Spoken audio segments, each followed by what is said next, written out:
Well, what a turn up for the books. The world has a new king, and it's not who anyone expected. Yesterday, on a quite extraordinary day of trading, the world's most famous billionaire, Elon Musk, was knocked off his perch. The man who did it, Larry Ellison. Yes, that Larry Ellison. The co-founder of Oracle has surged past Musk to become the richest person on the planet. The numbers are simply staggering. Oracle's stock price rocketed by an astonishing 40%. It added a mind-boggling $393 billion to Ellison's personal fortune. It's a financial earthquake that has completely redrawn the landscape of global wealth.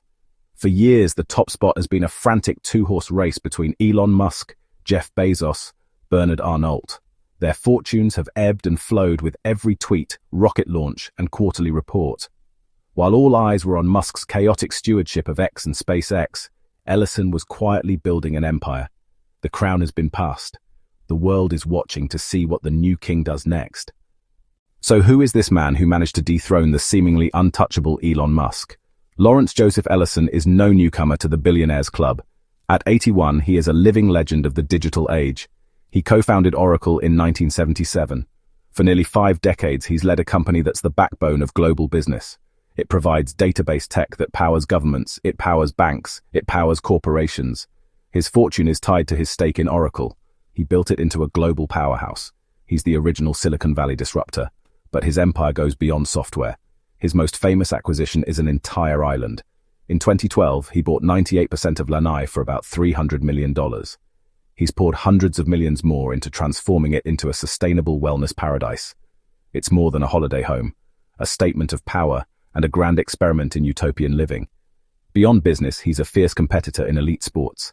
He drives the Oracle Team USA sailing team. They competed for, and won, the America's Cup. He also owns the Indian Wells Tennis Garden, home of the BNP Paribas Open. He also has a surprising connection to his rival. He's among the largest individual shareholders in Tesla, after Elon Musk. His portfolio, Oracle, Tesla, real estate, and more, fueled his surge to the top of the world's rich list. The relationship between Larry Ellison and Elon Musk is one of the most fascinating subplots in this entire saga. You might expect two of the world's most powerful and competitive men to be bitter rivals, but the reality is quite the opposite.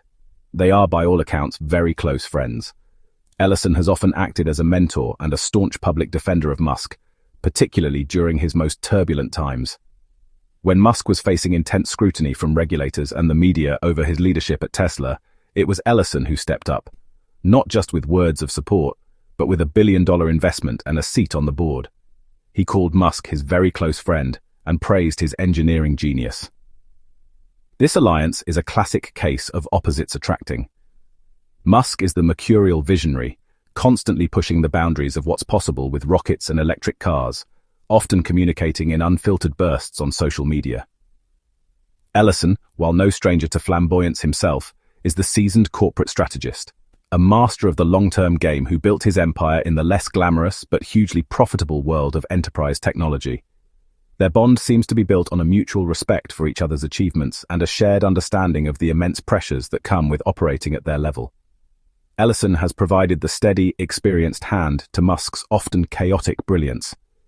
Their business connections run deeper than just a personal friendship. By joining the Tesla board, Ellison lent a much-needed air of gravitas and corporate credibility to the company at a time when its future seemed uncertain. Their story is a reminder that in Silicon Valley, your biggest competitor can also be your closest ally. So why did this happen now? The answer can be summed up in 2 letters: AI. The explosion in artificial intelligence is a technological revolution. It's the biggest gold rush of the 21st century. Larry Ellison has positioned Oracle to sell the picks and shovels. OpenAI, Google. They all require colossal computing power to run. This is where Oracle Cloud Infrastructure, or OCI, comes in. Ellison made a massive multi-billion-dollar bet. He built a cloud network optimized for AI's immense demands. That bet has now paid off spectacularly. Oracle's stock surged 40%. Financial reports showed OCI's growth massively outpaced expectations. Oracle announced a slew of multi-billion-dollar contracts. Leading AI developers are flocking to Oracle for superior performance and cost-effectiveness. Oracle has been repositioned from a legacy database company to a dominant force in computing. It caught rivals off guard: Amazon Web Services, Microsoft Azure. Ellison's long-term vision was spot on. He didn't just join the AI race, he built the racetrack. This shift sends a shockwave through Silicon Valley. For years, the narrative favored consumer-facing giants, social networks, Zuckerberg, e-commerce, Bezos, electric vehicles, Musk. Ellison's ascent reminds us foundational enterprise technology is where sustainable value often lies. The old oracle just taught everyone a new lesson.